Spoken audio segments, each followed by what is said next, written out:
Hey guys, Taki here. The Windows gaming handheld market is heating up recently, and there are a lot of companies that are vying for your attention and your money. When it comes to CPU performance alone on the AMD side, this is currently the most powerful option on the market today. It wasn't that long ago when we took a look at another product in this company's lineup, but today we're going to cover the version of the device that I was personally waiting for.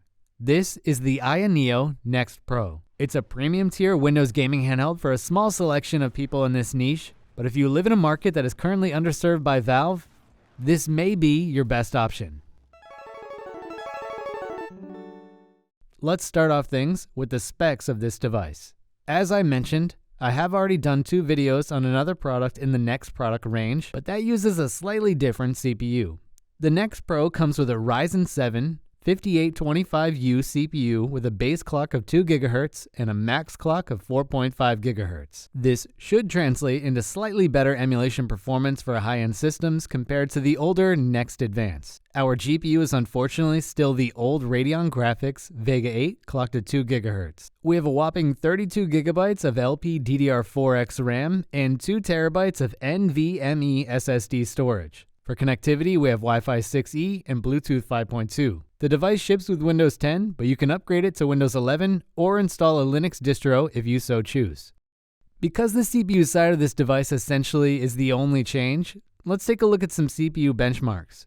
Here we have a collection of Geekbench 5 tests with the system set to different TDP levels. The sweet spot for battery life and performance on this device is right around the high teens, but it's nice to see we have some decent performance down to 5 watt TDP. I also wanted to do a benchmark of the NVMe SSD drive since it's one of the bigger line items behind this device's price tag. As you can see, I've used almost my entire drive, and these are decent benchmark scores for this configuration. I've already gone over the physical aspects of this device in another video, but the quick recap is that this is essentially a larger Switch Lite that comes with better controls and ergonomic grips on the back. This model is a retail injected version of this device. My Next Advance was a CNC shell, and there were a few things that I was waiting to pass final judgment on until I got my hands on a retail unit. One of those things was the D-pad, but we'll talk about that more in just a moment. The joysticks were another thing that I wasn't sure about. The analogs themselves are good, and this top part is removable by design.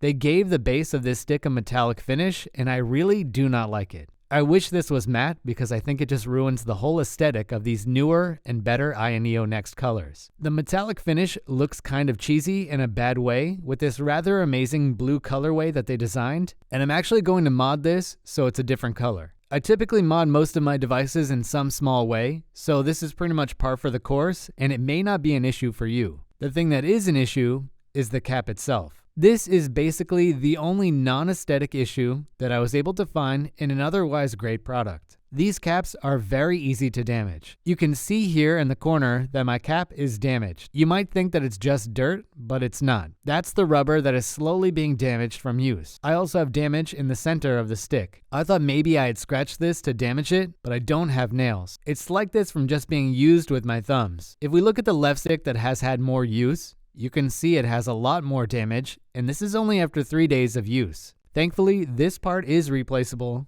and I think they should have thrown a lot of these in the box with this device until there's a better solution down the line. The only other criticism that I had of this device from my Next Advance testing was that the original D-pad was not good for fighting games. It had no pivot ability, and the entire button would go flat if you press down in the middle. They were already in the process of improving that component before I filmed my video, but this is the first time that I was able to see it for myself, and I think they did a great job. Now, you can actually pivot, and the button is great for all kinds of use. That's it for the front of the device. Let's go over to the back. The back of the Next has minimal screen printing, which I like, and the shell is my favorite color option in this collection. This is a tiny BTS moment, but when I was originally introduced to the Next line in person, I told the company that I would not buy the silver Next Advance, even though it came to the market much earlier, because I knew I would rather wait for this better color option to be available, even if it meant spending more money. So I'm glad I got this one from the Pro options. As I've said many times before, I am a big fan of the original AYANEO, and I think it's one of the best handhelds to ever release, but I have grown accustomed to the shape and feel of the Next. The grips are a clear improvement, as are the shoulder buttons and the way the device sits in the hand. The fan is better than the one that is currently in my Founders Edition AYANEO, and it does a decent job of keeping the back cool under load. If you crank up the TDP high for some demanding emulation, you might feel that the device gets a little toasty near where your fingers are, but the grips keep your fingers away from the hottest areas. Under medium load, you're looking at mid to high 40s in some spots. If you're willing to fork over the $1,500 it takes to get one of these guys in your hands, PC gaming performance is probably going to be high on your list of reasons to buy it, and this device does not disappoint. Let's take a look at the PC gaming performance of the Next Pro. First up, we have Horizon Zero Dawn at 800p, low settings. Our FPS is in the mid-30s, and you can see some important system specs on the left side of the screen. Here's Borderlands 3 at 800p, low settings. Our FPS is going to fluctuate depending on how many enemies we are fighting, but it floats around 30 to 50 FPS.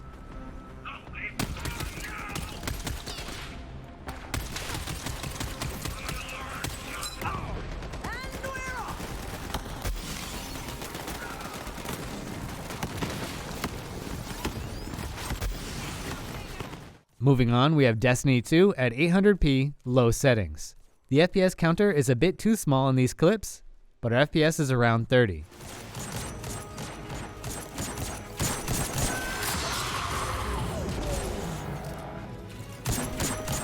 We have decent FPS in Battlefield 5, but that game did not want to go full screen while I had my Pro connected to my capture device. This isn't the only game that had this issue in this video.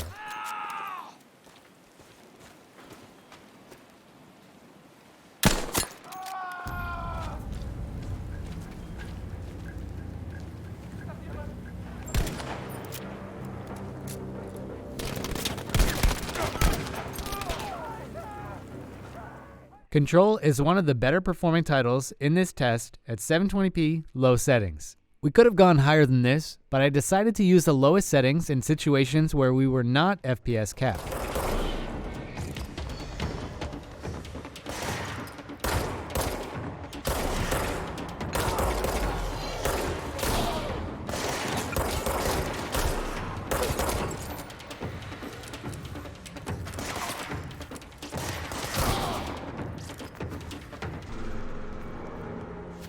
Next up, we have Cyberpunk 2077 at 720p low settings.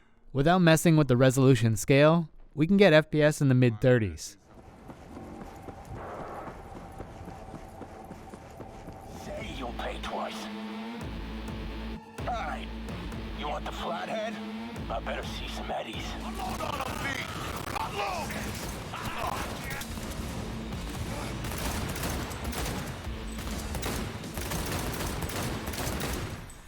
Moving on, we have Death Stranded at 720p, low settings.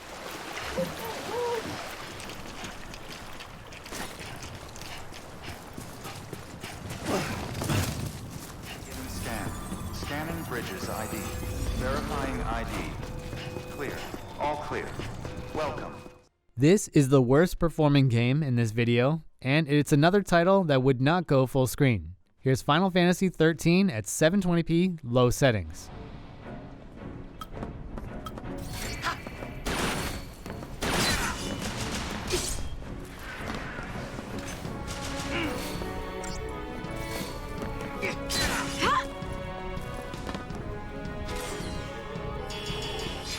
Staying with Final Fantasy, we have FF15 at 720p low settings with great performance in the mid-30s.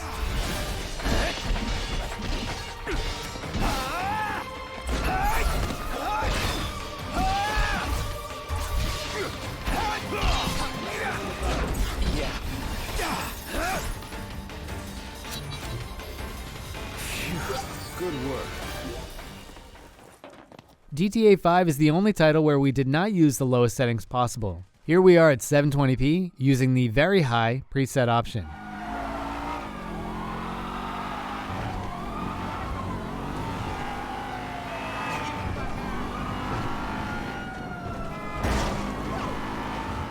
Our next title is Star Wars Squadrons, and this was filmed at 720p low settings. We are well above the FPS cap for this, so I probably could have dropped the TDP or raised the settings to improve picture quality. That's all the TIE fighters.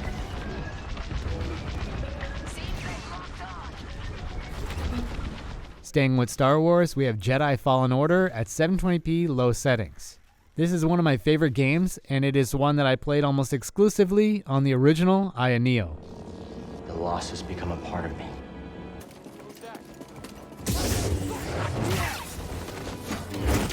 Made the mistake of Jedi!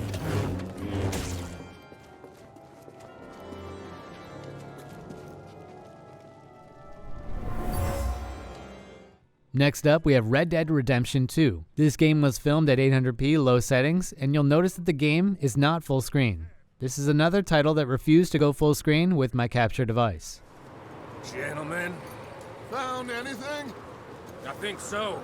Found a little homestead down that way. Our last game is Star Wars Battlefront 2 at 800p low settings. Hopefully this showcase gave you a good idea of what the Next Pro can do. In my next video, we'll look at the emulation performance. If you have any questions or comments, leave those down below, and don't forget to subscribe to my channel to support my work. Happy gaming, everyone. Taki out.